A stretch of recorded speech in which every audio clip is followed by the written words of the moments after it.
Yang membuat kita cemas, khawatir itu ternyata membatasi rezeki kita. Membatasi pola gerak kita untuk menjemput rezeki itu sendiri. Tapi semakin kita tidak menggenggam, melepasnya, semakin itu menjadi milik kita. Sesuatu yang kita kejar, sesuatu itu akan menghilang. Tapi sesuatu yang kita tunggu dengan kerelaan, dia akan datang ke dalam diri kita. Orang yang ditunjuk oleh leluhur itu pasti banyak mengalami kesusahan dalam hidupnya. Hidupnya itu nggak mulus, tapi hebatnya selalu ada pertolongan tepat waktu. Mau sesusah-susah apapun, pasti ada yang menolong. Mau nggak dapat kerja, tetap dapat kerja. Mau disikut temannya kanan kiri, tetap dia dapat pertolongan dari orang lain. Jadi di dalam kesukaran selalu ada pertolongan yang tidak terduga. Energi tanah yang nggak bagus tuh dulunya ada bekas kuburan. Bekas kuburan tuh kan auranya gelap toh. Aura kematian, anti kemakmuran. Terus biasanya orang yang di sana akan jatuh sakit. Oke, selamat datang Ibu Wina di Ngaji Rasa. Terima kasih udah berkenan mampir di sini. Sebelum kita masuk ke topik magnet rezeki, aku penasaran sama perjalanan Bu Wina sendiri, yang dari istilahnya dari momen titik terendah sampai bisa berada di posisi sekarang. Momen titik terendah adalah saat semua habis ya, saat semua habis, usaha bangkrut semua. Ternyata itu karena sesuatu yang kita kejar itu di luar kita. Contohnya kayak pasangan tuh mengejar di luar kita, mendambakan sesuatu kesempurnaan di luar kita. Pada saat sesuatu itu sudah terenggut, ternyata bukan kesempurnaan itu sendiri, tapi justru dia akan terperangkap kayak terjebak kosong. Terjebak kosong maksudnya gimana, Bu? Terjebak kosong kayak kita itu kayak merenung sesaat gitu loh. Kayak dia itu menemukan apa di orang lain yang tidak ada di diri pasangannya atau orang lain. Tapi ternyata itu hanya kekosongan semu. Cuma kesenangan sesaat yang akhirnya bermanifestasi ke hal-hal yang buruk.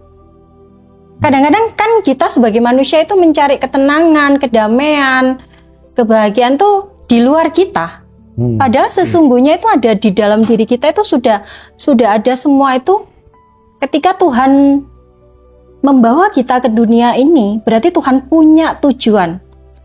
Tujuannya yaitu melengkapi kita dengan kesempurnaan itu sendiri. Meskipun cara setiap individu untuk menuju kesempurnaan itu pasti namanya hidup yang terasing dari orang lain, ketidakcocokan sama pasangan, atau juga karena kita merasa seolah-olah melengkapi tapi tidak benar-benar melengkapi yang sesungguhnya. Kadang kita disebut pasangan atau belahan jiwa, tapi kita berdiri sendiri. Kayak merasa kita itu sudah komplit, tapi sebenarnya kita itu menemukan keterasingan dalam hati kita. Kayak contoh suami istri duduk bersama gini. Kita merasa kayak sudah pasangan sejiwa, tapi kadang-kadang kita nggak sinkron. Yang membuat kita sinkron tuh apa? Hati kita satu sama lain tuh harus punya keterkaitan, mengisi kekosongan itu sendiri. Sama kayak saling menutupi gitu ya. Saling mengisi lah. Saling mengisi. Dan kadang-kadang kita berfokus pada kekurangan, apa yang membuat kita, oh kayak rezekinya segini aja. Tapi padahal yang kita cari adalah di dalam kita. Kalau kita sudah merasa kayak puas, rezeki seberapapun yang kita minta itu akan ditambahkan. Kadang-kadang kita justru mencari di luar kita, kebanyakan orang kan. Padahal di dalam kita dulu harus dibenahi. Berarti soal rasa dulu ya? Iya, soal rasa.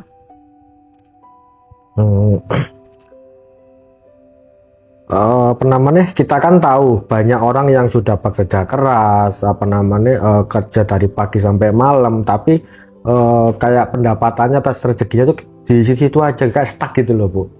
Kalau dari kacamata Ibu, kira-kira kenapa ini? Apa ada yang salah dengan cara berpikirnya atau dengan cara dia berdoa? Itu gimana? Sebenarnya untuk seseorang mengenal dirinya sampai kepada fase kelimpahan adalah dengan mengenal dirinya.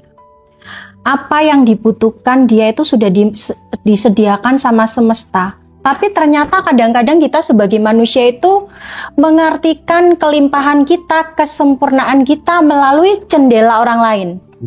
Jadi kita mengukur kesuksesan kita dari kesuksesan orang lain. Itu justru akan mengkerdilkan kita. Jadi kayak rezekinya ya akan kecil. Karena dia merasa membandingkan dirinya dengan orang lain. Padahal dia tidak merasa kalau Tuhan itu sudah memberikan segala sesuatunya, alat dia mencari rezeki itu pun sudah Tuhan berikan ke dalam dirinya. Hanya kadang-kadang kita itu kayak merasa, kayak contohnya ibu rumah tangga, merasa ya wes pekerjaanku ya ibu rumah tangga, mengabdi ke suami. Padahal sebagai ibu rumah tangga itu adalah sebuah kewajiban mulia. Kadang-kadang kan ibu rumah tangga mikirnya, oh ya pasti gajiku cuma dapat dari suami. Padahal kalau kita bisa mengasah, mengupgrade skill kita bisa sebagai ibu rumah tangga sekaligus mencari income. Jadi kayak menambahkan skill sama upgrade diri. Terus jangan merasa kayak ya wis lah gini-gini aja. Oh benar. Wis yo berarti takarannya segini. Padahal sebenarnya dalam kapasitas rezeki Tuhan itu nggak menakar rezeki ini segini enggak. Tergantung kita melihat segala sesuatu dari kacamata mana kita melihatnya. Kalau kita merefleksikan ke dalam diri kita, ke kekurangan kita, maka yang kita lihat adalah kurang terus. Padahal segala sesuatu itu sudah Tuhan berikan dalam hidup kita. Tapi kan banyak dari teman-teman kita kan masih belum sadar, Bu, seperti itu. Lah, tips dan trik dari Bu Wina itu kayak gimana? Menemukan kesadaran itu sendiri. Cari waktu kosong untuk menyendiri dulu, keluar dari keramaian, bertanya ke dalam diri kita yang dalam. Contohnya, aku kerja kayak gini cocok nggak? Apa aku udah punya hasrat untuk kerjaan tersebut? Ataukah ini hanya aku memenuhi panggilan dari keramaian, bukan dari diri ya? Kan ada seseorang itu yang ingin bekerja tapi dari rasa di dalamnya, bukan dari panggilan di luar dia.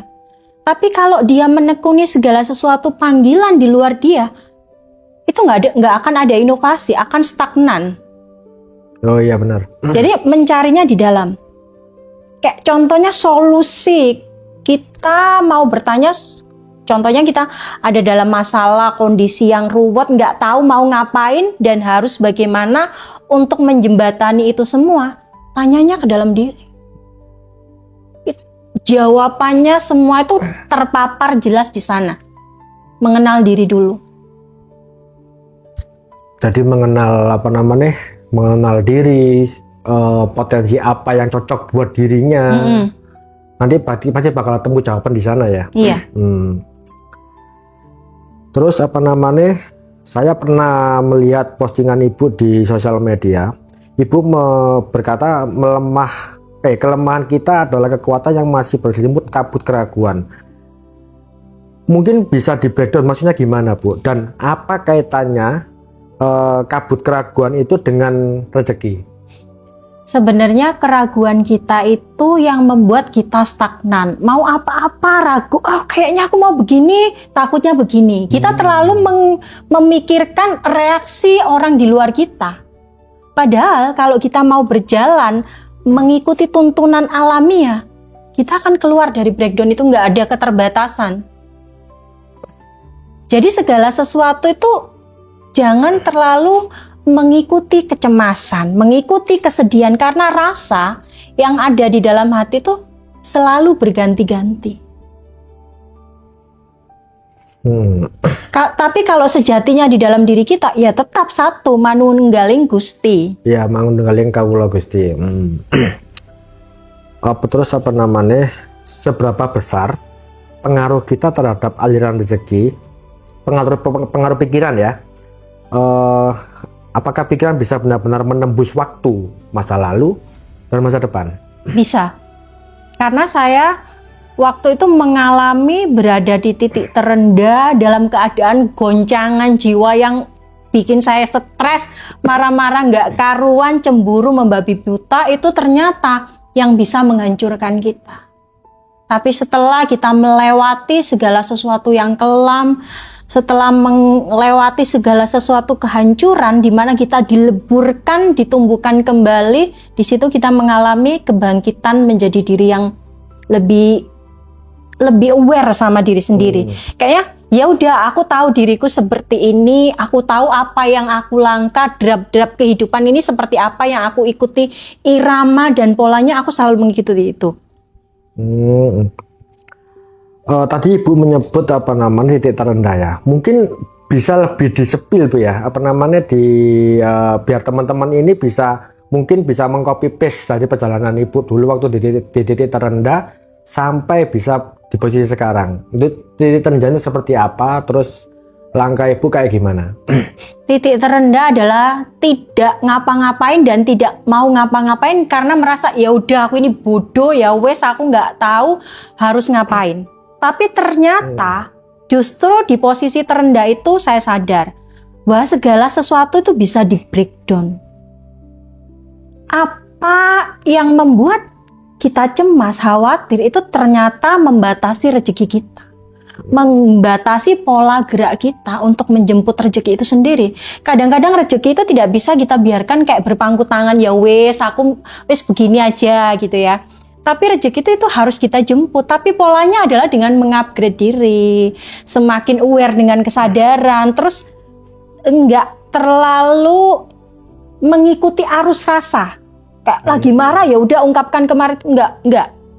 Karena rasa itu adalah sesuatu yang semu yang akan justru membakar kita habis. Seperti itu. Oke. Pikiran palsu yang penuh intimidasi, bentuknya seperti apa dan dalam kehidupan sehari-hari dan bagaimana cara keluar dari kejebakan itu, Bu? Pikiran palsu yang mengintimidasi itu kecemburuan. Oke, ya. Kayak kecemburuan kita sama pasangan, seolah-olah pasangan kita itu adalah sesuatu yang harus melingkupi hari-hari kita. Itu padahal sesuatu yang palsu. Karena sejatinya sebuah keutuhan itu kalau kita semakin mengikat seseorang, dia akan semakin keluar dari kita. Tapi semakin kita tidak menggenggam, melepasnya, semakin itu menjadi milik kita. Sesuatu yang kita kejar, sesuatu itu akan menghilang. Tapi sesuatu yang kita tunggu dengan kerelaan, dia akan datang ke dalam diri kita. Oke.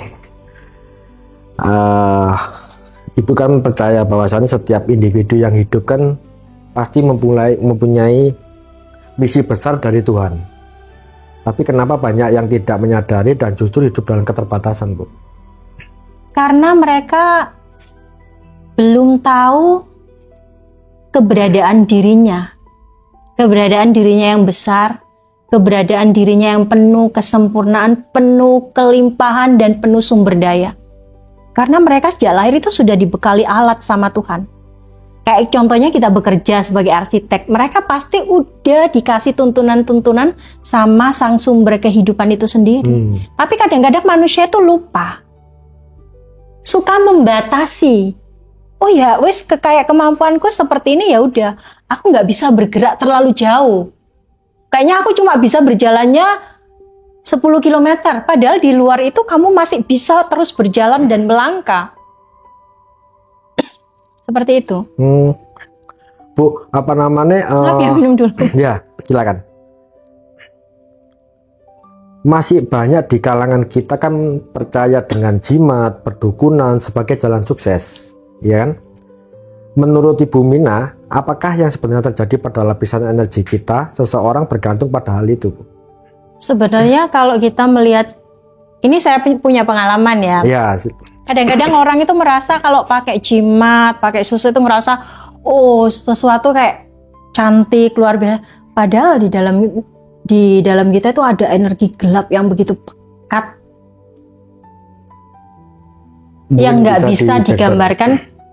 Kayak definisinya orang ini kayak pakai susu atau apa, dia nggak tahu ada energi gelap yang menutupinya. Itu kan harus di ritual terus-menerus. Tapi kalau sudah terlepas dari ritual itu, mereka akan kembali meredup. Karena mereka nggak tahu sesungguhnya pancaran dari aura mereka itu sudah didapat dari sang sumber kehidupan, Tuhan semesta alam. Tapi kadang-kadang kita itu kayak cari jalan pintas. Jalan pintas, lebih cepat gitu. Kayak kadang-kadang mungkin pernah menghadapi bulian, terus kurang percaya diri, padahal dirinya cantik, padahal dirinya ganteng. Dia selalu membandingkan dengan di luar dirinya. Padahal sebenarnya dia sudah punya daya tarik. Aura itu bisa dibangun dari mata kita yang hidup, dari kapasitas kita sebagai manusia. Kayak di sebelah kita itu ada sekelilingan sekumpulan energi. Contohnya kalau ada orang jomblo gitu ya. Iya. Orang jomblo di tengah-tengah orang yang sama-sama jomblo. Kenapa orang itu kayaknya biasa aja kita ngelihatnya. Tapi kenapa bisa menarik lawan jenis? Karena dia punya kepercayaan diri. Oke. Karena dalam setiap melangkah manusia harus bersumber pada kepercayaan diri dan kepercayaan bahwa Tuhan menciptakan dia dan membawa dia ada di dunia ini pasti punya tujuan yang besar. Jadi harus pede ya. Pede. Kita terlahir tidak asal dilahirkan gitu Bu ya. Semua ada misi dan visinya ya. Terus tadi di luar Kak Mina menyebut soal santet dan energi yang merusak keberuntungan. Bagaimana mendeteksi kalau rezeki kita sedang dipagari oleh energi negatif dari luar, Bu? Itu biasanya kita taunya itu melalui mimpi ya. Ada orang melalui mimpi, terus auranya itu gelap. Auranya gelap. Mau apa-apa itu kayak dia itu udah ikut kelas apapun, tapi menohok di sana aja. Padahal dia nggak tahu ternyata ada di luar dia yang membatasi itu tadi, sekat. Kayak kita kan, kayak gelas ini kan, contohnya gelas ini kan ada airan. Iya. Nah, di dalam kita ada energi, kumpulan energi yang menyedot setiap sumber-sumber kehidupan.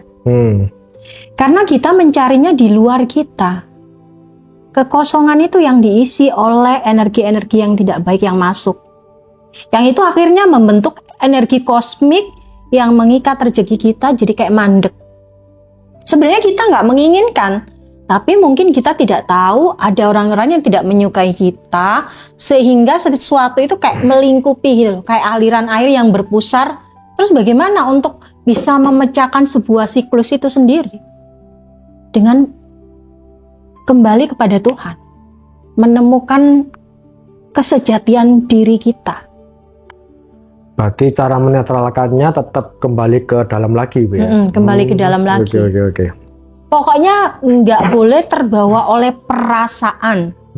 Rasa benci. Rasa benci itu memancing aura negatif. Amarah. Apalagi kecemburuan. Kalau semakin kita cemburu sama pasangan, semakin pasangan kita diambil orang. Tapi semakin melepaskan, kita akan semakin mendapatkan apa yang kita inginkan. Oh gitu ya. Oke. Bu Mina menyebut unsur tanah, tempat tinggal punya peran dalam aura negatif. Bisa nggak? Tolong dijelaskan lebih dalam bagaimana tempat tinggal bisa mempengaruhi rezeki dan keharmonisan keluarga. Kan ada contohnya pindah, ini rumah ini udah kosong lama. Dulu di tempat itu juga orangnya jadi kayak habis harta benda, anaknya sakit-sakitan. Habis itu kosong lagi, dijual ke orang, energinya tetap sama. Karena yang tidak dibersihkan adalah aura dari tanah itu, tempat yang kita tinggali itu. Kan kaki kita akan menyentuh tanah itu setiap hari. Padahal mereka nggak tahu itu ada ikatan energi negatif yang ada di sana yang mendiami rumah itu, hingga ketika kaki kita bersentuhan dengan energi tanah itu, semua ikat terciprat ikut imbasnya. Yang kita bersihkan adalah energi tanah itu. Caranya gimana, Bu?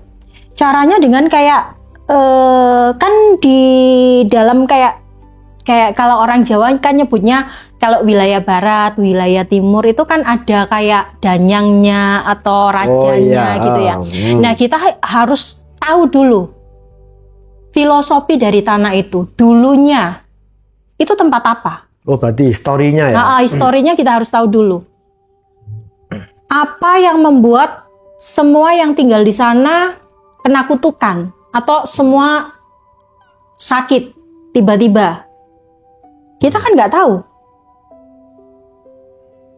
Jadi harus tahu histori dulu. Kayak kalau beli rumah sih, menurut aku lebih baik beli rumah yang baru. Oh, bangun mulai nol gitu? Oh, lebih baik gitu. Iya, daripada kan rumah bekas kan itu energi dari si pemiliknya. Tapi kalau pemiliknya hoki, kita yang menempati juga hoki terus. Tapi kalau pemiliknya yang dulunya tinggal di rumah itu habis-habisan harta benda, kita tinggal di situ ikut energi yang keikut yang dari yang pertama itu. Tapi kalau kita meninggali tempat itu, dulunya orangnya di situ kaya raya, ya kita ikut kecipratan energi baiknya. Oh, tadi ya, istilahnya energi nggak bisa dimusnahkan Bu ya, dia akan bertransformasi ya. Ya, contohnya kalau kita beli parfum, kalau beli parfum itu dari apanya? Aromanya. Padahal dari pemiliknya, kita akan ketularan ikut energi mereka. Oh iya. Aroma itu semua bisa kayak mewakili. Tapi kalau yang punya ini energinya baik, powernya baik, itu terinvestasi ke kita. Kita kayak ngerasa gitu loh, auranya dapet. Berarti istilahnya kayak Ada pertukaran energi. Oh ya. Sinkronisasi. Kayak contohnya, emasnya lagi bertengkar sama istrinya. Pulang di rumah keadaan happy. Duduk diam di rumah 10 menit aja. Akhirnya ikutan marah toh? Ya, pasti ya. Ya itu, kesetrum namanya. Kesetrum. Terus Ibu tadi sempat bilang ribut sama pasangan ya. Banyak keluarga yang sering ribut sama suami, sering ribut, suami berubah atau ada konflik yang berulang. Dari sudut pandang energi, apa benih yang harus diputus pertama kali untuk memutus rantai kesialan itu, Bu? Kecemburuan harus dihentikan. Artinya terlalu mengekang dan memiliki pasangan tuh harus diputus. Lepaskan semua itu. Kalau kamu sudah yakin pasanganmu adalah takdir yang diberikan Tuhan untuk kehidupanmu, ya udah yakini itu. Mau setia atau tidak setia serahkan sama sang waktu. Karena begitu kamu mendikte pasanganmu terlalu membatasi, kamu tidak akan mendapatkan dia. Tapi begitu kamu melepaskan, meyakini bahwa itu memang takdir untuk hidupmu, dia akan melingkupimu. Kamu akan bisa bertumbuh maju bersama. Tapi kalau kita terlalu cemburu sama pasangan, itu yang justru membuat kita energinya ikut habis memikirkan pasangan. Kita nggak bisa mengupgrade diri, nggak bisa punya nilai aware yang baik, sehingga kita akhirnya terlalu sibuk dengan hati, membenahi hati. Padahal yang kita upgrade harusnya adalah sama-sama bertumbuh dengan pasangan. Sama-sama sukses bareng, sama-sama punya nilai value nanti untuk keluarga kita, untuk anak-anak kita. Tapi kalau kita setiap hari kobaran cemburu, itu justru akan membakar habis, nggak ada gunanya, hidup itu sia-sia. Iya, soalnya kan banyak yang bilang kan pikiran itu menciptakan, Bu ya. Jadi kalau semakin kecemburu, semakin suaminya berselingkuh. Iya, semakin terlalu sering dipikirkan semakin terjadi. Iya, semakin sering dipikirkan semakin terjadi karena itu yang kita tangkap, karena itu yang kita proyeksikan ke alam. Contohnya, aku tuh benci banget sama pasangan, kok gini terus. Semakin kita benci, semakin diberi kebencian-kebencian baru. Menarik kebencian yang lain. Semakin kita menggali potensi-potensi yang buruk. Terus lanjut Bu ya. Di antara sekian banyak manusia, mengapa ada segelintir orang yang ditunjuk oleh semesta untuk menjadi mandat rezeki bukan karena usaha semata, tapi karena frekuensi hidupnya yang berbeda? Itu kenapa, Bu? Karena mungkin orang yang ditunjuk sama leluhur itu karena Saya pernah lihat itu di podcastnya Mas Hendra yang Pak Wayan itu benar itu. Orang yang ditunjuk oleh leluhur itu pasti banyak mengalami kesusahan dalam hidupnya. Hidupnya itu nggak mulus, tapi hebatnya selalu ada pertolongan tepat waktu. Mau sesusah-susah apapun pasti ada yang menolong. Mau nggak dapat kerja, tetap dapat kerja. Mau disikut temannya kanan kiri, tetap dia dapat pertolongan dari orang lain. Jadi di dalam kesukaran selalu ada pertolongan yang tidak terduga. Berarti setiap kesulitan pasti Ada jalan keluar. Jalan keluar, ya. Oke. Bu Mina percaya pikiran bisa menembus waktu. Apakah ini berarti seorang bisa mengubah masa lalunya bukan secara fisik, tapi secara energi sehingga pola hidupnya ikut berubah? Bisa. Yang harus kita rubah adalah memasuki waktu itu sendiri. Mencari tahu kelemahan kita itu apa. Apa yang menjadi keraguan kita selama ini. Nah, apa yang menjadi kelemahan dan keraguan kita itu, ketika kita telusuri baik-baik, padahal semuanya itu sudah tidak ada. Semua itu hanya kekosongan belaka. Kayak kita merasa, aku ini nggak bisa ngapa-ngapain. Padahal kalau kita turuti rasa tidak bisa itu yang menyekap kita menjadi tidak bisa beneran. Tapi kalau ya wes melangkai, akhirnya ada jalannya. Mengikuti arus gitu ya? Ngikuti arus dan nggak terpaut pada rasa. Karena rasa itu adalah sesuatu yang tidak pasti. Rasa itu menipu. Rasa itu adalah hasrat semu yang bisa memborbardir perasaanmu dengan banyak kata-kata. Kayak banyak tanya, semakin kita pikirkan yang buruk-buruk, semakin kan timbul pertanyaan. Semakin kita, nggak ada jalan keluar. Ya udah nggak ada jalan keluar. Tapi semakin kita mengerti bahwa ke dalam energi terbaik itu adalah semakin mencari ke dalam. Bukan mencari pembenaran. Tapi bagaimana menangkap kelemahan kita. Kadang-kadang ada orang yang merasa lemah, di situ terus dia yang ditembakin. Padahal di satu sisi kelemahan dia itu justru sumber kekuatan di mata orang lain. Kayak merasa lemah. Oh iya, aku merasa lemah, nggak bisa ngapa-ngapain. Padahal sesungguhnya dia itu lebih dari apa yang dia pikirkan. Contohnya badan kita ini lagi sakit ya. Yeah. Kayak panas, demam, nggak bisa ngapa-ngapain. Terus kita tanya ke dalam. Ya Tuhan, aku memang menerima kondisi sakitku ini. Tapi aku percaya Tuhan memberi aku kekuatan. Dia bisa bangkit dari tempat tidur. Dia bisa bikin tes sendiri. Karena dia tidak ikut merasakan apa yang dirasakan oleh tubuhnya. Melawan itu semua, tapi lebih berjalan seirama dengan kehendak yang di dalam dia. Jadi kayak menstrukturisasi. Jadi kalau orang tergeletak kan, kayaknya tangannya ini dibebet semua, nggak bisa ngapa-ngapain. Padahal kalau dia mencari ke dalam, sebenarnya Tuhan ada di dalam diriku. Ini adalah diri yang sempurna dan nyata. Ada kehadiran Tuhan. Otomatis kan kita akhirnya tergerak. Memang kita dengan melupakan rasa itu tadi ya, menaruh sebentar rasanya. Kayak pikiran lagi mumet, taruh sebentar. Tarik napas dalam, hembuskan. Semua itu 3 menit aja rasanya rileks. Nah, itulah diri kamu yang kosong, itulah dirimu yang sejati. Tidak ada rasa apa-apa. Karena semua itu adalah sebuah kesempurnaan dari perjalanan hidup. Karena kita yang melabeli kan, sakit. Kan kita ngomong, oh iya itu sakit.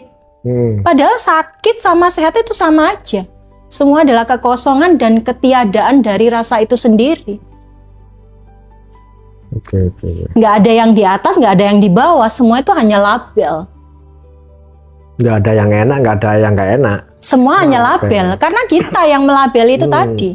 Makanya ketika manusia merasa, aku nggak bisa ngapa-ngapain. Ya udah, itu label yang kamu sematkan di diri kamu. Ketika label itu sudah tersematkan, ya udah kamu mengikuti label kamu. Tapi bagaimana caranya membuang label kita? Meniadakan itu semua. menganggap kita ini adalah kesempurnaan pilihan Tuhan yang ada di dalam kehidupan ini. Nggak mungkin kan orang tua kita menghadirkan kita ke bumi ini tanpa rasa cinta. Iya benar. Rasa cinta itu adalah sesuatu yang kekal sampai selama-lamanya. Bahkan ketika kita mati pun nggak ada namanya rasa benci. Tapi cinta itu yang terus bertumbuh, semakin mengkultus dalam pribadi setiap manusia. Ketika kita mati, ketika kita tutup mata ya, yang kita rasakan bukan kematian kita lagi. Iya. Tapi apa yang sudah kita berikan, makna cinta besar apa? Ketika kita menanamkan benci terlalu lama dan dalam, ketika kita mati kan nyesel. Kenapa ya aku harus benci orang itu? Kalau bisa hidup itu dibalikkan lagi ke arah di mana kehidupan itu berdiri, adalah dengan melawan itu semua dengan cinta yang seutuhnya, tanpa syarat. Cinta tanpa syarat. Oke, Bu, banyak ya orang hidup di permukaan realitas ini udah bekerja keras, berdoa, tapi hasilnya stagnan, Bu. Menurut Ibu, apakah ada berapa lapisan realitas yang harus ditembus seorang sebelum rezeki benar-benar mengalir tanpa hambatan? Yang harus ditembus adalah rasa itu sendiri. Membuang label tentang diri. Semakin upgrade skill, tidak semakin menumbuhkan rasa. Karena dengan semakin banyaknya sosmed, kan mereka nggak tahu apa yang di dunia maya hadirkan itu. Itu semua itu adalah realita palsu untuk mengukur kesuksesan seseorang.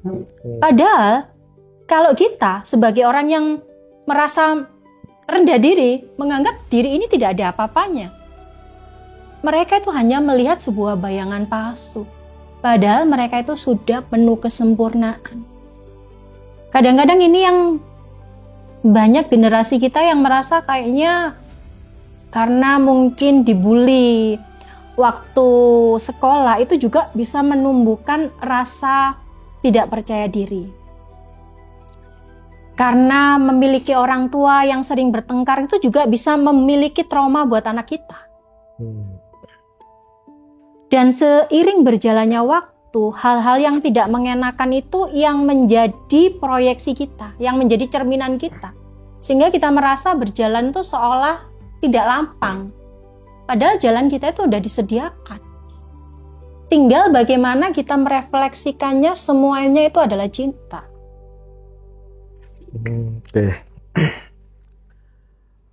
Tadi Bu Mina menyebut energi pekat di balik klinik dan jimat. Secara spiritual, apa sebenarnya terjadi pada jiwa seseorang ketika ia mulai bergantung pada kekuatan di luar dirinya sendiri? Apakah ada harga yang harus dibayar tanpa disadari? Ada harga yang harus dibayar tanpa disadari. Karena ketika seseorang itu percaya pada ritual, pada klinik, mereka tidak hidup secara jati diri mereka. Mereka lebih mengutamakan apa yang di luar mereka. Mereka sudah terikat. Sesuatu yang sebenarnya kadang-kadang kita nggak merasa ya. Sesuatu yang sudah terikat itu ada cap yang tidak kita tanda tangani dengan sendirinya. Contohnya kalau kita menginginkan sesuatu yang instan kayak susuk atau apa, kan pasti harus terus-menerus continue. Kita harus datang untuk membenahi lagi kan. Tapi kalau nggak dicas, kembali lagi seperti semula. Bahkan seperti tanaman yang lebih layu dari yang seharusnya. Banyak tetap harus disirami terus-menerus ya, agar tetap hidup. Iya, makanya mereka harus mencari perpaduan antara aura yin dan yang-nya itu harus ketemu. Aura yang dibangun dari semesta itu adalah sebuah kekekalan. Karena setiap manusia itu punya daya tarik, punya energi yang tidak terbatas, yang tanpa kita sadari kita sudah miliki dari kita lahir. Tapi karena banyaknya hal-hal di luar sana, soalnya kita lupa, kita udah dipersiapkan Tuhan sama itu semua. Kayak sebenarnya manusia itu sudah diperlengkapi dengan senjata perang nih loh, ini loh kamu masa depanmu gini, kamu tak kasih alat-alat gini, ya udah. Tapi kamu lupa, kamu itu udah dibekali itu semua. tapi kamu merasa kamu itu kurang, kamu tidak layak, kamu tidak pantas. Itu yang akhirnya membuat diri kamu berjalan stagnan. Karena kamu terlalu melekat dengan egomu sendiri. Akhirnya tidak menemukan apa yang kamu dapatkan. Karena kamu sibuk mencari dan mencari. Padahal kesempurnaan itu sudah Tuhan berikan dalam hidup kamu. Oke. Dalam dunia energi, Bu, apakah ada yang disebut kebocoran rezeki? Seperti halnya kayak orang yang udah berpenghasilan besar, terus sepasang ini penghasilan besar, tapi kayaknya uang itu selalu cepat habisnya. Kayak istilahnya itu kita nggak tahu permasalahannya itu di mana. Sesuatu yang diam-diam menyedot keberuntungan seseorang tanpa mereka tahu sumbernya itu kayak gimana, Bu, cara ngatasinya? Itu sebenarnya ada kaitannya dengan emosi, dengan ketidakterbukaan. Terus dengan kita tidak mensyukuri apa yang Tuhan berikan, selalu merasa kurang. Padahal selalu merasa kurang itu akan mengikis uang yang kita miliki. Tapi ketika kita merasakan dengan sedikit itu tapi banyak, yaitu yang akan ditambahkan. Kurang atau tidak banyaknya tergantung apa yang kita persepsikan dalam diri kita. Sehingga kadang-kadang kita merasa setiap orang kan pasti namanya orang pasti kan ada hutang. Iya. Tapi ketika hutang itu menjadi beban, itu seolah-olah kamu merasa rezekimu ya cukup untuk bayar hutang tok gitu. Tapi ketika kamu meyakini bahwa hutang itu sudah Tuhan berikan aliran rezeki lebih untuk kamu bisa membayar melunasinya. Kadang-kadang kita itu terlalu melihat kebutuhan-kebutuhan kita. Tidak melihat sumber daya yang Tuhan berikan dalam hidup kita. Sehingga selalu orang kan mesti meneliti kurangnya kita loh. Nggak melihat apa yang Tuhan berikan dalam hidupmu itu semua sudah berlebih dan berlimpah. Hanya karena kamu terlalu menghitung apa yang harus kamu keluarkan. Kita nggak bersyukur, oh ya Tuhan aku bersyukur sudah bisa mengeluarkan, sudah bisa berzakat, sudah bisa memberikan sumbangan ke orang lain yang membutuhkan. Tapi kita merasakan itu dengan energi syukur, energi berlimpah. Itu saya rasa nggak akan mungkin ada kebocoran. Selama kita merasa bersyukur ketika memberi. Merasa bersyukur ketika kita bisa menikmati hidangan enak. Berarti Tuhan memberikan aku rezeki yang luar biasa. Aku bisa menikmati hidangan di restoran ini dengan mahal. Tidak berpikir nominalnya, tapi lebih memikirkan rasa syukur yang sudah Tuhan berikan. Itu anugerah yang bisa membuat wadah rezeki kita bertambah banyak. Oke. Bu, ini pertanyaan terakhir, habis itu kita break dulu ya. Para ilmuwan kini mulai membuktikan bahwa trauma bisa diwariskan melalui DNA. Dari perspektif Bu Mina, apakah rantai kesialan dalam keluarga juga bekerja dengan mekanisme serupa secara spiritual? Iya. Kadang-kadang ada orang tua yang dulunya bercerai. Setiap dia ngomong ke anaknya pasti sesuatu yang bertemakan masa lalu. Kekerasan, ketidaksetiaan. Akhirnya anak itu kayak terdoktrin, oh begini ya. Akhirnya itu kayak menimbulkan semacam trauma psikis buat anak.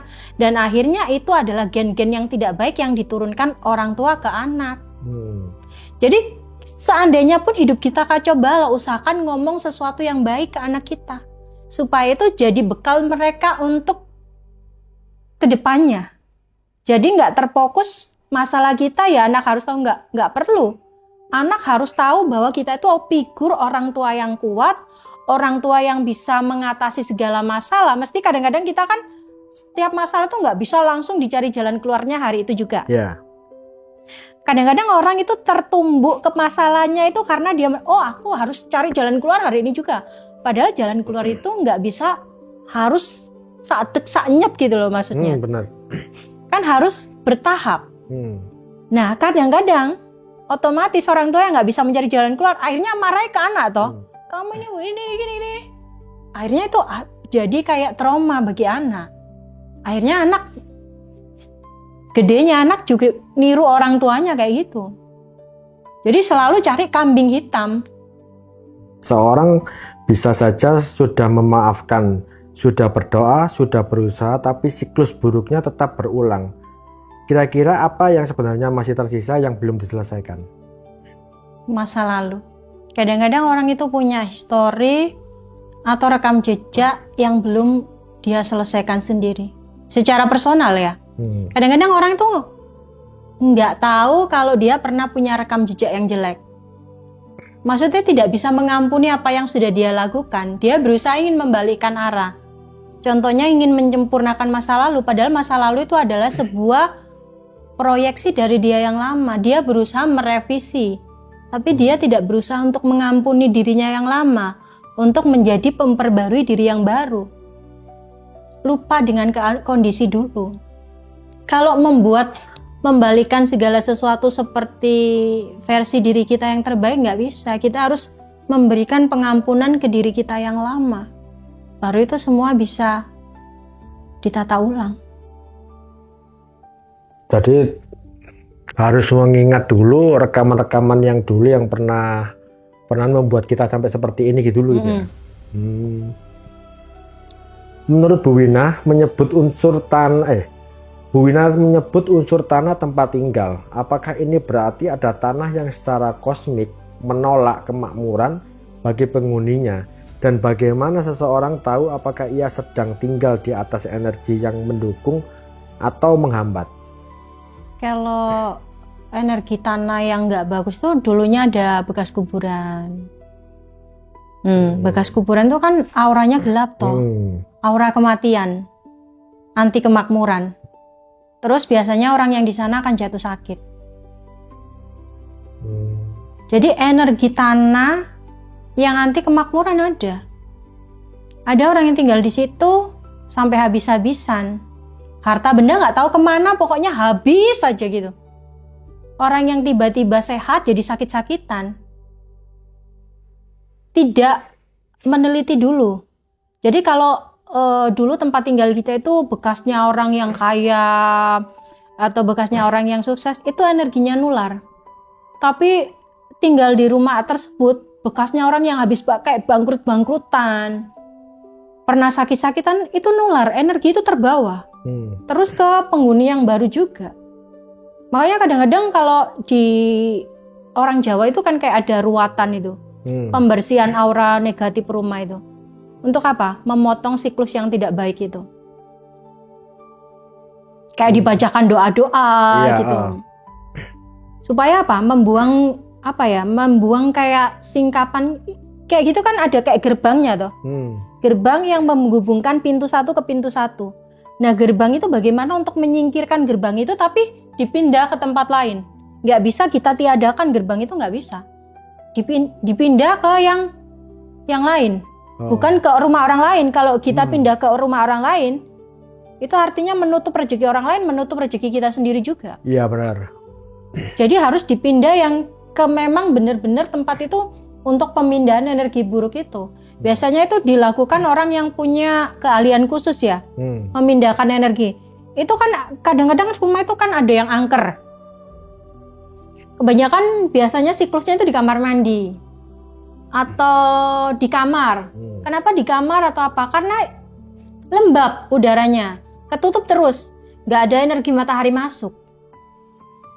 Sering ketutup, energi lembab, hal-hal yang kayak gitu, makhluk-makhluk kosmis ini senang tinggal di tempat itu karena nggak bersentuhan langsung dengan matahari. Nggak ada cahaya penerangan yang cukup. Makanya tempat yang kayak gitu cenderung lembab. Rumah-rumah yang jarang ada penerangan. Tapi ketika kita tinggal di rumah itu ada hawa panas, itu yang memicu pertengkaran. Nggak tahu tiba-tiba kayak kerasa hawanya nggak enak ya, kok ngerasa nggak nyaman ya, kok ngerasa nggak tenang ya, kok ngerasa gelisah ya. Terus kok ngerasa ini habis mau dapet tender tiba-tiba direbut orang. Suami istri yang dulunya adem ayem tiba-tiba bertengkar terus. Kayak gitu. Dari semua yang pernah Bu Wina bantu, adakah tanda-tanda universal yang selalu muncul pada seseorang yang rezekinya akan segera meledak setelah sekian lama tertutup? Ada. Caranya yaitu dengan merelakan semua. Contohnya Melepaskan ya. melepaskan. Kan kadang-kadang orang sekarang tuh kalau sama kayak warisan itu terlalu kayak, oh aku harus dapat segini. Padahal belum tentu kita dapat warisan tersebut. Nah, ketika kita menginginkan sesuatu yang sebenarnya itu hak kita, tapi memang terlupakan. Ketika kita terlupakan, ya udah, dilepaskan aja, direlakan aja. Apa yang hilang dari kamu, relakan aja. Toh nanti akhirnya diganti sama Tuhan. Ketika kita melepaskan energi merelakan, ketika kita melepaskan energi untuk disakiti teman, ya udah, lepaskan aja. Toh mereka juga akhirnya tahu siapa kamu. Jati diri kamu yang sesungguhnya. Kamu bukan tipe pendendam. Karena sebenarnya mereka ingin kamu mendendam. Kenapa? Karena energi dendam ini semakin akan membentuk pengulangan yang berulang dan berulang. Membuat energi kamu semakin mandek. Tidak menemukan momentum lagi. Tapi ketika kamu lupa untuk mendendam sama seseorang, lupa memikirkan bagaimana rasanya benci, lupa memikirkan bagaimana rasanya marah, lupa memikirkan bagaimana membalas, terlupakan gitu aja. Energi ada satu waktu kamu akan naik ke level selanjutnya. Memang untuk menentukan kayak kita menaiki sebuah tangga yang tinggi. Semakin tangga itu tinggi, naiknya kan bungkuk toh. Iya. Nggak mungkin berdiri tegap. Oh. Sama aja, semakin kamu naik ke level tinggi, semakin kamu harus menunduk. Bukan semakin kamu tegap, tapi semakin menyadari dirimu. Diinjak-injak itu bukan tujuan Tuhan untuk melemahkan kita. Tapi kamu diinjak-injak untuk semakin merobek rasamu yang tidak nyaman itu tadi, untuk keluar dari titik ketidaknyamanan itu. Kayak dibenturkan, kita itu sama, kadang-kadang kan kita malas bergerak nih, malas mikir. Ya udah wes, nerimo pandumi nasib, kata orang Jawa kan gitu ya. Yeah. Padahal ada satu saat kamu dihina orang, kamu sebenarnya harus berterima kasih karena hinaan itu bisa melepaskan kamu dari keterpurukan. Karena kan kita punya semangat menggebu ketika dihina orang. Jadi jangan membenci siapa yang menghina kamu. Tapi hinaan itu teguran, ini kamu sudah masuk naik level selanjutnya. Tapi pada saat kita akan naik level, semakin kayak ngerasa, oh buntu jalannya, gak ketemu Ra. Terus aku mandek. Padahal saat kita mau mandek, level kita itu mau naik. Tapi ya itu, masalah akan semakin banyak. Tapi itu adalah jalan Tuhan, petunjuk Tuhan untuk membuat kamu naik level selanjutnya. Ketika merelakan dan menerima segala sesuatu dan menyatakan isinya kehidupan ini adalah cinta, kamu akan naik level selanjutnya. Oke. Apakah ada perbedaan antara orang yang dijaga langit dan orang yang hidup dalam perlindungan biasa? Bagaimana membedakannya, Ibu? Orang yang dalam perlindungan biasa nggak menemui masalah, hidupnya lancar-lancar aja, nggak ada masalah, nggak pernah ada dalam hidupnya. Jadi kayak lurus-lurus lempeng-lempeng aja. Yeah. Tapi ketika seseorang itu punya energi kuat, itu sebenarnya banyakan ditindas, banyakan direndahkan, diremehkan. Tapi itu tujuan Tuhan untuk membangun karakter mental kamu yang lebih baik dari yang orang pikirkan. Jadi kadang-kadang kita akan menilai orang bukan menilai di luar kamu, tapi kamu harus meyakini kamu tuh pribadi yang tangguh, pribadi yang kuat. Tapi memang Tuhan punya tujuan membenturkan kita supaya apa? Bangun kita dari kesadaran lama untuk tahu diri kita itu punya kapasitas yang lebih besar daripada yang orang pikirkan. Karena kita sibuk memikirkan keterbatasan. Kita lupa bahwa kita itu bisa melompati lebih tinggi dari apa yang kita pikirkan. Jadi jangan menilai apa nilai orang sematkan ke kamu adalah itu dirimu yang utuh. Kamu lupa bahwa dirimu adalah sudah sempurna, sudah selayaknya manusia terhebat yang Tuhan pilih sampai hadir di dunia ini. Berarti istilahnya dibenturkan dulu baru Dibenturkan dulu. angkat gitu ya. Oke. Jika Bu Wina harus merumuskan hukum tertinggi magnet rezeki dalam suatu kalimat yang jika dipahami betul bisa mengubah hidup seseorang selamanya, apakah kalimat itu, Ibu? Pertama, jangan merasa malu ketika kita bukan siapa-siapa. Kadang-kadang orang lupa ya. Jangan merasa malu ketika kamu masih di titik terendah. Itu bukan level kamu yang seharusnya berada. Tapi itu adalah tahapan untuk naik ke level selanjutnya. Berusahalah menyeimbangkan rasa bahwa segala sesuatu itu adalah benturan untuk mengubahkan kamu ke versi yang terbaik. Untuk menaiki sebuah tangga menuju ke atas, kamu harus tertatih-tatih dari anak tangga dulu sampai kamu mencapai puncak. Itu tidak bisa dibangun dalam semalam atau instan. Segala sesuatu itu butuh kebiasaan, rutinitas yang kita bangun dari bertahap. Tidak bisa kita bangun semalam, hari ini kita miskin, besok kita langsung susah, nggak bisa. Semua itu harus kita bangun dari kebiasaan, dari karakter kita yang diubahkan, dari diri kita yang punya mental baja. Mental baja itu apa? Rela diinjak-injak, rela dimarahin ketika kita salah, rela dibenarkan, rela dicaci ketika memang kita tidak layak. Tapi kadang-kadang kita terlalu menganggap diri kita rendah dan menganggap itu adalah jalan untuk menoleh ke belakang. Padahal itu cara Tuhan untuk semakin menggedor kamu. Ini loh sudah, ayo bangun. Makanya seseorang kan bangun, diangkat dulu selimutnya. Bayi sebelum lahir kan mengalami kesakitan dulu. Akhirnya sampai dia lahir. Segala sesuatu harus melalui segala bibit penderitaan, tapi tidak melekat dengan penderitaan itu. Menganggap itu semua adalah sebuah sanjungan kehidupan. Belayan Tuhan kepada anaknya. Belayan Tuhan ke anaknya kan beda-beda. Kayak kita dikasih sakit. Bukan berarti Tuhan tidak sayang kita. Tapi rasa sakit itu untuk membuat kamu sadar bahwa bersyukurlah ketika kamu sehat. Tapi ketika nanti kamu sakit, kamu tidak harus melalui rasa sakit itu dan terus merasakan di dalam dirimu. Ketika sakitmu belum sembuh, bagaimana cara untuk kamu memperoleh kesembuhan? Yakinlah bahwa Tuhan sudah menyediakan kesembuhan itu. Meskipun badanmu masih merasakan sakit semua, tapi ketika kamu menanamkan pikiran bahwa Tuhan sudah memberi kesembuhan, itu yang kamu terima. Meskipun saat ini masih sakit. Tapi kita kan bukan memproyeksikan diri kita yang sekarang, tapi yang ke depan. Kalau dirimu yang saat ini masih hancur, masih belum siapa-siapa, jangan khawatir. Itu langkahmu masih terhenti. Tapi suatu saat ada momen di mana kamu semakin naik ke atas. Segala sesuatu itu harus dilenyapkan dulu. Rasa yang melabeli itu semua. Untuk kamu semakin punya karakter yang kuat. Untuk kamu semakin upgrade diri kamu menjadi versi terbaik. Meskipun kamu saat ini ibu rumah tangga yang tidak punya penghasilan, bukan berarti posisimu ada di situ terus.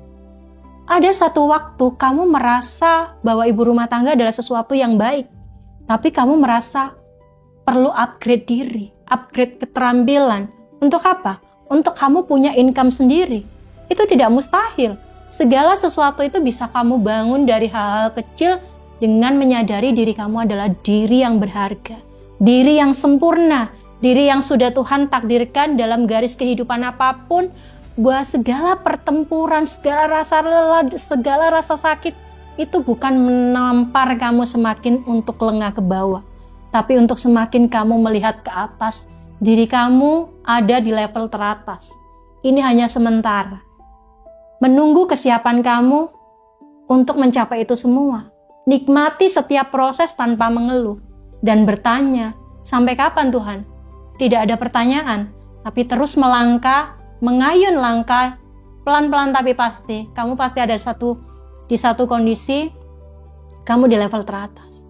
Di saat itu kamu akan bersyukur. Mengalami semua jerila itu, dan di saat waktu musuhmu ingin menghancurkanmu, kamu tidak terlalu terlena dengan itu semua. Karena kamu merasa inilah dirimu. Segala sesuatu yang kamu capai tidak mungkin akan bisa dilenyapkan oleh sesamamu. Tapi kamu harus menyadari, kamu adalah diri yang berdampak, diri yang besar, diri yang punya nilai, diri yang punya kapasitas untuk bisa menjadi sumber daya bagi kehidupan-kehidupan lain. Oke, istimewa ini jawabannya ini. Lanjut ya. Bu Wina, banyak orang yang terdengar tentang santet dari cerita orang lain, tapi Bu Wina pernah mengalaminya sendiri dalam keluarga. Boleh diceritakan pada titik mana Bu Wina pertama kali menyadari bahwa yang sedang terjadi bukan sekedar musibah biasa, tapi ada tangan-tangan gaib yang bergerak di baliknya? Itu kita tahu kalau kita bertanya ke dalam diri kita. Rasa sakit itu berpindah-pindah kalau sesuatu itu yang tidak datang dari Tuhan. Tapi kalau sesuatu itu datang dari Tuhan, dia menetap di sana. Tapi kalau kita merelakan rasa sakit itu datang, direlakan aja, mereka akan lepas energinya. Menerima segala sesuatu seolah itu bukan hukuman Tuhan, tapi itu adalah wujud Tuhan sedang menguji kamu. Wujud Tuhan ingin membuat kamu sedikit terhenyak. Ini loh aku.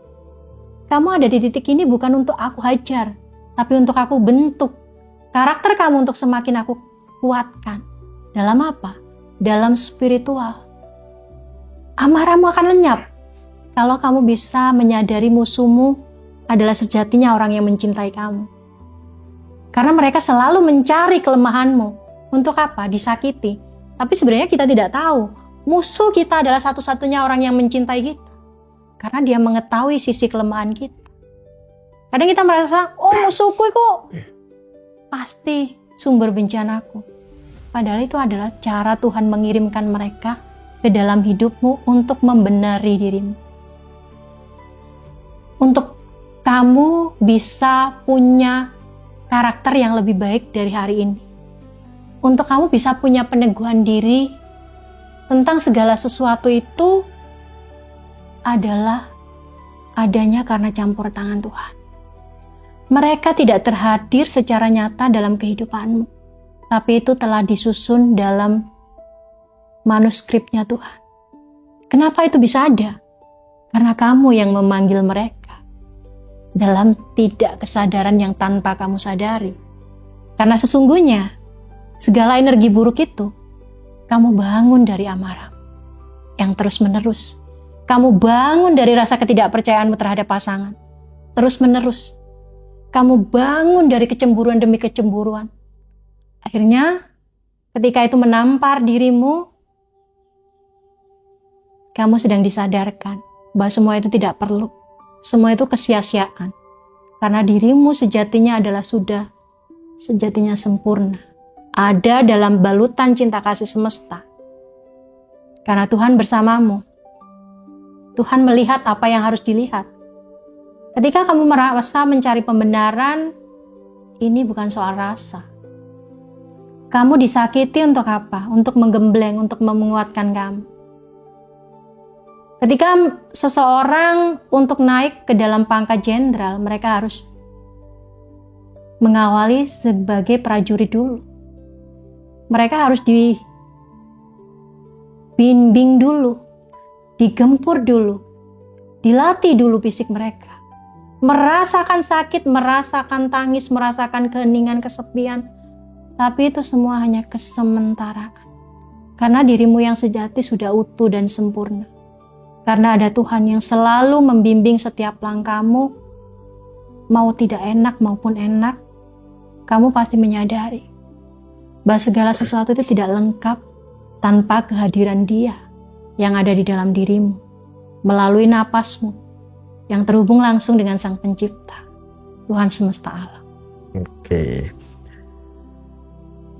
Dalam tradisi spiritual, santet bukan sekadar kiriman energi jahat. Ia adalah transisi antara pengirim dan alam gelap. Menurut Bu Wina, apa yang sebetulnya dijual oleh seseorang ketika ia memutuskan untuk menyantet orang lain, dan siapa yang paling mahal membayar harganya? Yang paling mahal membayar harganya adalah mereka yang meminta penghukuman terhadap orang yang tidak bersalah.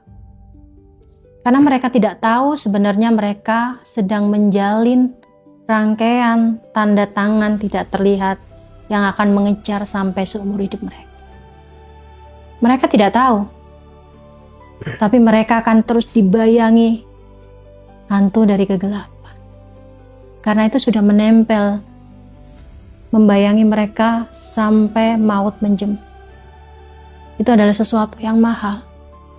Ketika orang lain merasa bahagia, kamu tidak akan merasa bahagia. Karena kamu sudah menjabut kebahagiaan orang lain. Ketika orang lain tertawa karena kebahagiaan yang biasa-biasa atau kecil, kamu merasa bahagiamu sudah terenggut. Karena kamu sudah merenggut kebahagiaan orang lain. Menurut aku, sesuatu yang kamu benturkan dengan rasa dendam, rasa kecewa, itu hanya akan menyakiti diri kamu. Mungkin kamu berpikir itu akan menyakiti orang lain, tapi itu juga akan menyakiti dirimu. Dan dirimu yang akan terhukum, karena kamu merasa akan ada timbal balik yang harus dibayar.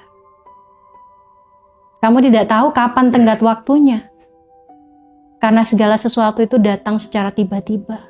Seperti itu pula tiba-tiba kamu membenci atau tidak menginginkan kehadiran seseorang karena rasa bencimu. Karena rasa benci itulah yang mengutuki dirimu setiap hari. Dan kamu akhirnya berteman dengan kebencian itu sampai seumur hidup kamu. Dan ketika kamu menginginkan kesakitan orang lain, kamu pula yang menerima hukuman itu seumur hidup. Apakah itu rasanya sempurna? Tidak. Itu hanya kesepian yang akan semakin mengikis dan menggerus keibaanmu karena kamu tidak ada rasa iba. Tapi sebenarnya yang patut kamu kasihani adalah dirimu. Karena kamu sudah terlepas dari genggaman Sang Pencipta. Kamu kembali kepada sang kegelapan. Untuk apa? Mencari pengakuan. Mencari bahwa kamu bisa menang di balik kekalahan orang. Tapi sebenarnya tidak ada kalah, tidak ada menang. Karena sesungguhnya kamu yang menciptakan pertarungan itu. Dan sanggupkah kamu menerima sebuah rentetan kejadian yang tidak mengenakan kelak bila segala sesuatu itu menuntut balas? Saat kamu tidak menyadari, tiba-tiba boom, waktu itu datang kepada kamu. Dan kamu merasa saat itu, ya Tuhan, rasanya karmaku udah datang. Rasanya apa yang aku tabur benih buruk telah menimpa aku. Bagaimana aku harus membalikkan kondisiku? Bagaimana aku harus meminta maaf? Tapi aku masih punya rasa bersalah. Tapi aku juga masih punya keinginan untuk menghukum dia lebih dan lebih lagi. Tapi semakin kita pengen menghukum orang, semakin kita yang terhukum. Semakin kita yang merasa kesendirian itu membuat kita jauh dari Sang Pencipta, jauh dari Sang Cinta, jauh dari Sang Keharmonisan. Karena kabut kegelapan telah membuat tanda tangan secara sepihak tanpa kamu sadari dengan roh kamu yang terlelap di waktu malam. Lalu satu waktu kamu akan bertanya, bagaimana aku bisa untuk mengakhiri ini semua? Kamu akan tahu pada endingnya semua tidak baik. Oke. Ada keyakinan bahwa orang yang disantet justru adalah orang yang memiliki cahaya besar. Karena tidak ada yang perlu memadamkan lilin yang sudah padam. Apakah Bu Mina merasakan hal ini dalam pengalaman keluarga Bu Wina sendiri? Seseorang yang mengalami, ini kan hukuman ya, kadang-kadang orang bilang itu hukuman karena dosamu besar. Padahal sepintas lalu ini adalah buah dari kecemburuan, buah dari iri hati yang orang nggak tahu kenapa tersemat pada kamu. Tapi ini bukan artinya Tuhan itu lagi menyingkirkan kamu dari dunia ini. Bukan, Tuhan sedang membuat kamu menjalani masa hukuman untuk kamu terbebas dari beban masa lalu. Untuk kamu semakin melangkah itu semakin lapang jalannya. Memang tidak enak, memang sakit. Tapi di balik kesakitan itu, di balik kelemahan itu ada kekuatan yang dibangun secara perlahan-lahan. Kekuatan yang mungkin orang lain tidak sadari. Itu hanya koneksimu dengan Sang Ilahi. Ketika kamu melihat ada perangkap yang tidak jelas, kamu langsung bisa melihat segala sesuatu. Orang lain mungkin tidak bisa melihatnya secara kasat mata. Tapi dari pengalaman buruk, dari hal-hal yang tidak baik ini, kamu justru punya pengalaman spiritual yang lebih dari seharusnya tanpa melalui sebuah pertapaan. Ini bukan ujian, tapi ini adalah jalan Tuhan untuk menajamkan indera penglihatanmu. Untuk semakin membuat kamu hening sebentar. Untuk semakin kamu bersemedi. Keluar dari dunia ini sebentar. Untuk dekat dengan Sang Pencipta. Karena Dia satu-satunya sumber kekuatan yang bisa mengubah kelemahanmu menjadi kekuatan. Sadari itu. Kelemahanmu mungkin adalah anggapanmu. Tapi kamu tidak tahu. Di balik kelemahan, di balik kekosongan itu, tersembunyi kekuatan yang maha dahsyat. Contohnya batu. Ketika kamu melihat batu itu diam, gak bisa ngapa-ngapain. Lemah, dibuang aja bisa. Tapi coba batu itu dilempar ke kamu. Sesuatu yang kita lihat sebagai kelemahan, sebagai sisi buruk orang lain, itu justru yang bisa memutarbalikkan keadaan. Memutar proyeksi kita kepada alam semesta. Ketika kita beranggapan Tuhan itu buruk, maka Tuhan itu buruk. Tapi ketika kamu menganggap bahwa Tuhan itu adil, Tuhan itu maha kasih, maka kamu akan dilimpahi kasih. Ketika kamu menaruh segala sesuatu yang baik ke dalam kehidupan ini, maka buahmu pun akan baik. Tapi ketika kamu menanam ketidakjujuran, keegoisan, itulah yang akan kamu terima. Apa yang kamu dapatkan, itu pula yang kamu proyeksikan. Benih baik yang kamu tanam di dalam hatimu, suatu saat akan tumbuh besar dan menjadi bibit kekuatan yang bisa menjalar ke anak cucumu. Itu adalah nilai kedewasaan yang dibangun dari realitas pahit.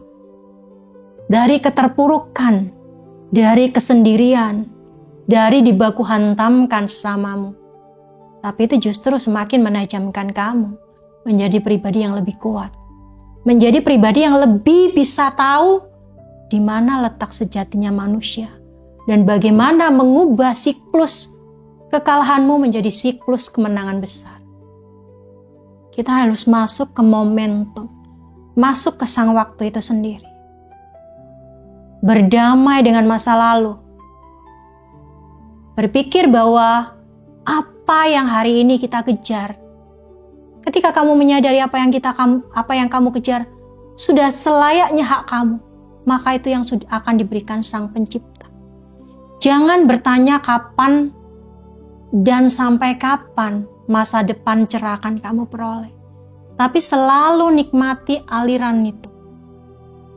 Ketika kamu satu waktu menyadari bahwa setiap kerelaan kamu akan semakin membuat kamu menjadi figur yang baik. Mimpi yang kamu bangun dari hasrat yang kuat akan terwujud tanpa keraguan, tanpa bertanya. Karena kamu sudah menyerahkan. Ketika kamu meyakini mimpi itu sudah jadi milik kamu, kamu tidak perlu bertanya. Ketika kamu sudah yakin itu adalah belahan jiwamu, kamu tidak usah bertanya itu jodohmu. Disitulah kamu seharusnya berada. Kamu sudah menemukan solusi. Kamu sedang menantikan sang waktu yang berpihak kepadamu. Hidupmu sudah seharusnya sempurna. Kalau hari ini engkau bukan siapa-siapa, kalau hari ini kau dibenturkan dengan keterbatasan,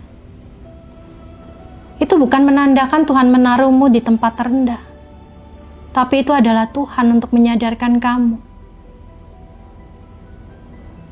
Bahwa ada satu momen, kamu akan menaiki tangga kesuksesanmu. Dibangun pelan-pelan, tidak usah tergesa-gesa. Karena memang kamu sudah seharusnya sukses dan sempurna. Karena itu adalah pribadimu. Ada Tuhan di dalam setiap napasmu. Sadari itu. Bahwa ketika kamu tidak diinginkan kehadiranmu sama orang lain, bersyukurlah. Ketika ada yang membencimu, bersyukurlah. Ketika ada yang mencaci makimu, bersyukurlah. Itu ada campur tangan Tuhan. Ada pembelaan Tuhan yang tidak terlihat. Untuk semakin meneguhkan karaktermu. Untuk semakin membentukmu semakin kuat. Dari apa yang orang pikirkan. Jangan lantas marah atau kecewa karena dunia tidak berpihak kepadamu. Tapi yakin dan percayalah bahwa Tuhan sedang menyiapkan tempat-tempat terbaik untukmu. Tempat di mana kamu seharusnya berada. Ketika kamu berada di level terbawah, jangan lantas menyerah dengan keadaan. Jangan lantas terlena dan merasa dirimu bukan apa-apa. Semua berawal dari bukan apa-apa lantas menjadi besar. Semua berawal dari hal kecil untuk menjadi besar. Semua berawal dari gelas kosong untuk kita bisa mengisinya. Yakinlah bahwa dirimu sempurna dan kamu punya bekal untuk menjadi sempurna dengan melalui segala yang tidak enak, segala yang pahit, segala yang tidak karuan, segala yang hancur, bukan untuk semakin merendahkan kamu, tapi itu adalah tanda-tanda Tuhan untuk semakin membuat kamu naik level. Jangan percaya kendur, jangan percaya tahayul, jangan percaya rasa, karena rasa itu hanya bisa menghempaskan kamu ke dalam posisimu yang sesungguhnya. Karena Tuhan sudah menciptakan kamu sebagai utusan terbaik di bumi ini. Sebagai orang-orang pilihan. Karena kamu sudah terampas dari kelamnya dunia. Kamu dibiarkan tidur sebentar dengan masalahmu. Bukan untuk memuatmu semakin tak karuan. Tapi semakin membuat kamu yakin bahwa Tuhan bergerak di atas sana untuk menyediakan hal-hal terhebat. Terima kasih. Kak Mina, ada yang kita kan tahu banyak orang yang terlahir miskin, dibesarkan dalam keluarga yang penuh konflik dan kesialan, tapi kemudian hidupnya berbalik 180 derajat. Dari sudut pandang energi dan spiritual, apa yang sebetulnya terjadi pada titik pembalikan itu? Titik pembalikan terjadi ketika kita merelakan kita miskin, merelakan kita dicaci maki, merelakan dan menerima itu semua sebagai sesuatu yang alami. Tidak ada label di dalam diri, tidak ada keterpurukan, tidak ada keterhinaan, tapi semua adalah rangkaian semesta untuk menjembatanimu menuju jalan yang sukses. Semua pasti penuh benturan, semua pasti penuh caci, tapi itu semua untuk semakin membuat kamu kuat melangkah. Tapi kadang-kadang di sini itu orang bikin terhenyak ya. Kadang-kadang orang kayak, oh kok gini terus ya? Padahal itu selangkah lagi kamu naik level. Itu hanya sebuah angin lalu yang dihembuskan untuk semakin membuat kamu yakin bahwa jalan untuk menuju kesuksesan itu butuh kerja keras, butuh optimisme, butuh semangat, butuh keteraturan, butuh niat yang kuat untuk menghalau segala hal yang tidak mengenakan. Bukan untuk membenturkan kita dengan keadaan kita, tapi bagaimana mengubah keterbatasan kita adalah sebagai alat untuk mengubah itu semua menjadi langkah awal. Mulai dari hal sederhana, bukan mulai dari hal yang besar, tapi hal yang simple. Apa yang kamu bisa hari ini lakukan, lakukan saja. Jangan menunda besok. Karena kesuksesanmu itu bisa kamu mulai dari hal kecil. bangun sesuatu kebiasaan baik dulu. Oke, sebagai closing statement pada malam hari ini, pesan apa yang ingin Kak Wina sampaikan kepada pendengar yang malam ini menangis dalam sepi karena merasa rezekinya sudah habis, takdirnya sudah tertutup, bahkan langit pun sudah tidak mau mendengar?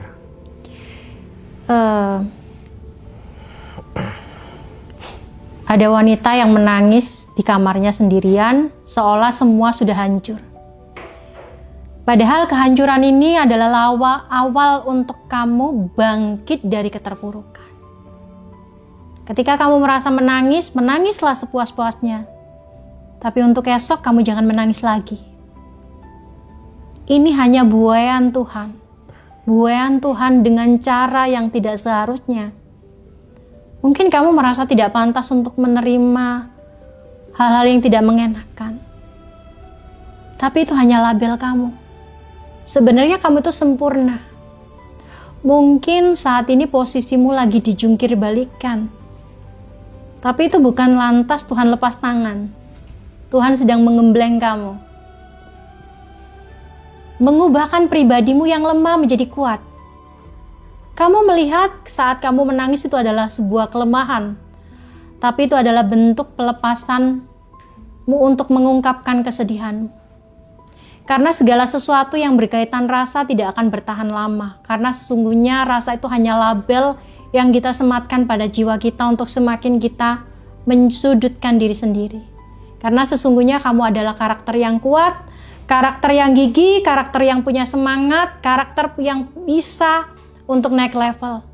Mungkin jalanmu tidak mulus, tapi aku yakin ketika kamu menyadari bahwa kamu ditakdirkan Tuhan untuk menjadi orang besar, nikmati setiap proses tanpa mengeluh dan yakini bahwa jalan Tuhan akan sediakan saat kamu siap.